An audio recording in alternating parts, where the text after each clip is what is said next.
Hi guys, take a look at this side-by-side of our exquisite model here in Handsome Alley. Now, one of these clips was taken with the full-frame A7R5 and the full-frame 35mm f1.8, a total cost of $4,650 US.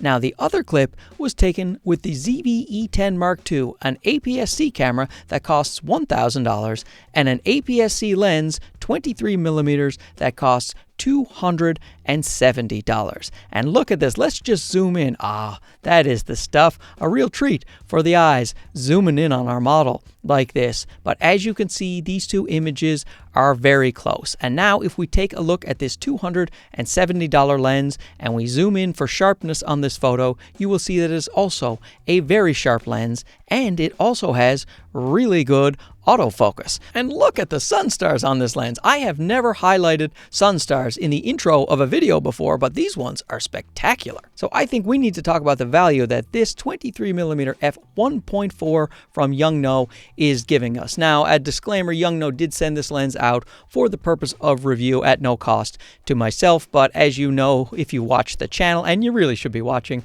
the channel, most of the lenses that are sent here, almost all of the lenses are sent here for review at no cost to myself. I really don't have any skin in the game. I just want to show you the tests. You can make the decisions for yourself, and then we'll try to do it as unbiasedly as we can, even though we all have personal biases. A 23mm focal length on an APS-C camera is a very sought after focal length when it comes to shooting video especially, and also sometimes street photography, because a lot of people really love a 35mm full frame equivalent, and that is roughly what you get with this one right here. It is great for the studio. Let me show you a studio shot right now. So here we are on the Yonguo 23mm f1.4. This is a great talking head type lens. It's also great for interviews, for documentaries, because you can put the camera a comfortable distance from your subject without putting it all the way across the room. It is about 10 feet from me right now from my old yap hole, and you still get this nice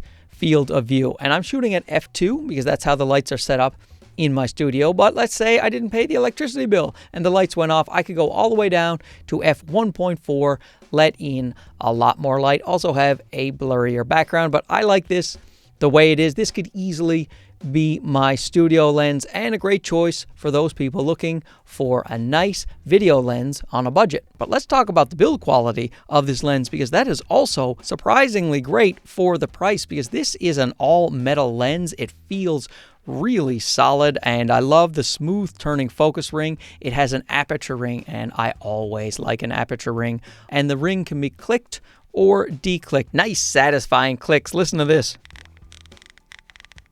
Huh? It has a focus hold button and a switch to go from 1 to 2. Now that is autofocus to manual focus coming right out of the box, but you can also connect it to a little wireless remote control, and you can do things like start and stop your recording. You can do focus pulls manually, or you can set in and out points. It is a very cool little device that pairs with a lot of the new Yonguo lenses, so it just pairs with it wirelessly. That is a really cool addition if that's something that you are into. It has a 58mm filter thread and 30 centimeters as its minimum focus. There is also a weather gasket on the back for some weather sealing, so that is a nice addition. At 357 grams, it is not the smallest lens in the world, but pretty much on par with all of the other 23mm lenses that are available right now. We will talk about the competitors at the end of this video. But right now, let's get into the optics. And as I said, it is a sharp lens in the center, and it is also sharp in the corners down at f1.4. It does fall off a little bit, but what you will see is some significant barrel distortion and some vignetting when you are looking at your raw photos. Now, you can correct that yourself pretty easily in post, but you also can just apply the profile to whatever editing software you are using. You can download that from the Yonguo website. I will leave a link to that for the profile, because you're definitely going to want to correct that distortion and also the vignetting when it is down at the lower f-stops. When it comes to autofocus, like all of the new lenses coming out of the Yonguo factory, it has excellent autofocus. When you are in tracking mode, when you are in AFC, it doesn't matter. It does a really good job keeping you in focus. It snaps from subject to subject with no hesitation, no hunting, no fluttering, a very confident autofocus system that is also very, very quiet. It is virtually silent unless you are in very low light conditions, the autofocus here. Now, I will caution you, all third-party lenses will struggle compared to, say, a Sony first-party lens when it comes to burst shooting. If you are doing, sports or fast action photography, these third-party lenses will not get the same amount of hit rate that you would get on a native Sony lens with a Sony body. But that being said, for general photography, for what I do, I don't shoot a lot of sports or action. There is no problem at all with the autofocus on this lens, and if you are using it for video, you don't have to worry one little bit. With focus breathing, there's another nice surprise here in that it doesn't have much focus breathing at all. It has a little tiny bit, but that is nothing compared to, say, the Sigma 23 1.4, which I think is the best lens in this category, and you do have to pay best lens prices for that Sigma lens. But that Sigma lens exhibits a lot more focus breathing than this Yonguo right here, so that is a leg up for the Yonguo in the 23mm category. Now, with a 1.4 lens, you're often going to want to open it up to 1.4 because, hey, you got it, and I am happy to say it doesn't disappoint at 1.4 in terms of its bokeh. The background rendering is very nice and soft, good fall off from things that are in focus to out of focus. If we take a look at the bokeh balls, again, this is pretty good here. We have nice, clean balls that are pretty round for the most part. They get a little bit of cat's eye shape around the edges of the frame. I personally don't mind that, but I know some people do. Now, there is a little bit of haloing, a little bit of color fringing around the outside of the orbs, so you are going to have that in your specular highlights when you are down at f1.4.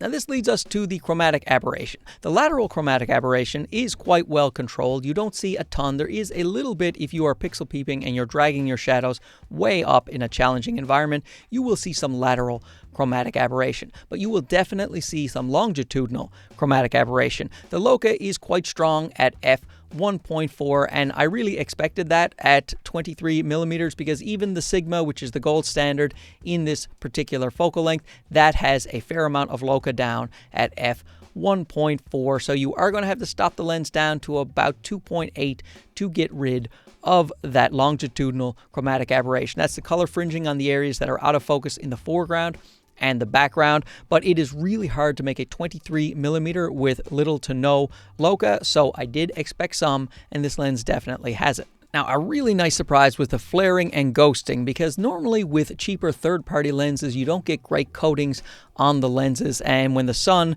enters your frame, you often get washed out images, the contrast goes way down, and you have ugly flares and glares everywhere. Not so with this guy. It controls the flaring very nicely and the glaring as well. The contrast is still super great when you have backlit subjects or you have a nice bright light in the frame. And as I say, when you stop it down a bit and you start to get those Sunstars, look at these Sunstars. They come out so nicely. Normally, I am not a big Sunstar guy, but this one makes me want to shoot Sunstars. Now, when we talk about competitors, we have the Viltrox 23mm f1.4 from a few years ago. That lens is really showing its age right now, so I wouldn't pick up that Viltrox 23 over this 23. This is the one I would go with over that particular Viltrox, but we do have the newly released Sigma 23mm f1.4, which is a really great lens, but you also have to pay $600 for it. So I would take the Sigma lens if someone was giving it to me for free over this lens.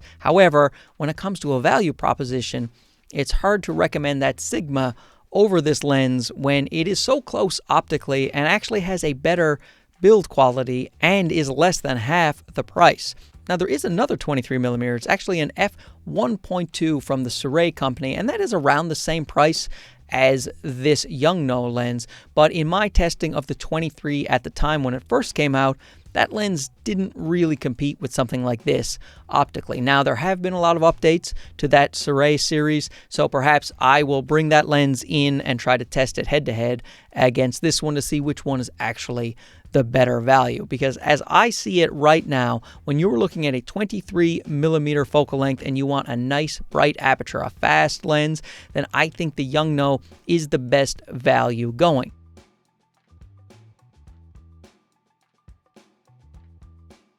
But you guys tell me what you think down below. Is this a lens that floats your boat? If not, what does? And we will try to get it in to review for the channel. Anyway, thanks for watching this. We'll talk to you again soon. Okay, bye-bye.